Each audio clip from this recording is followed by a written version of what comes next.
বাচ্চার জন্মের পর তার মাথার আকৃতি নিয়ে দুশ্চিন্তা থেকে বাড়ির বয়োজ্যেষ্ঠরা বিভিন্ন ধরনের ব্যবস্থা করে থাকে, যেগুলোর বেশিরভাগেরই বৈজ্ঞানিক ভিত্তি নেই। তবে এই নিয়মগুলো যুগের পর যুগ বিশ্বাস থেকেই পালন করা হয়ে থাকে।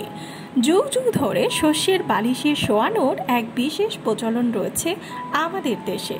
প্রায় সব পরিবারই এই কাজটা করে থাকে। অনেকেই মনে করে শস্যের বালিশে শোয়ালে বাচ্চার মাথার আকার ঠিকঠাক গোল হয়।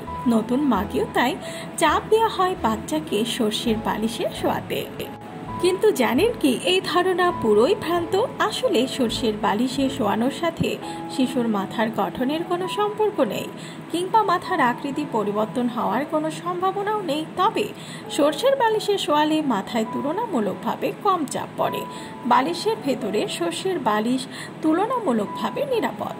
বাচ্চাদের বিছানা বালিশের ক্ষেত্রে প্রথমেই খেয়াল রাখতে হবে বাচ্চা যেন আরাম পায়।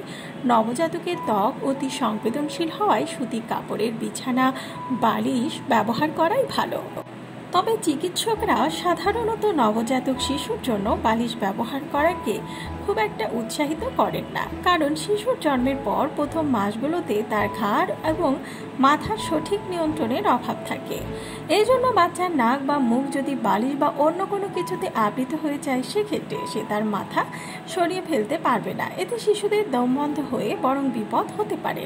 এছাড়াও মাথা বা ঘাড়ের পেশিতে আঘাত লাগতে পারে। বেশিরভাগ শিশু বিশেষজ্ঞদের মতে বাচ্চাকে সমতলে দেহপৃষ্ঠের ওপরে শুয়ে রাখা উচিত। তারা 2 বছরের নিচের শিশুদের ক্ষেত্রে বালিশ ব্যবহারে খুব একটা উৎসাহিত করে না।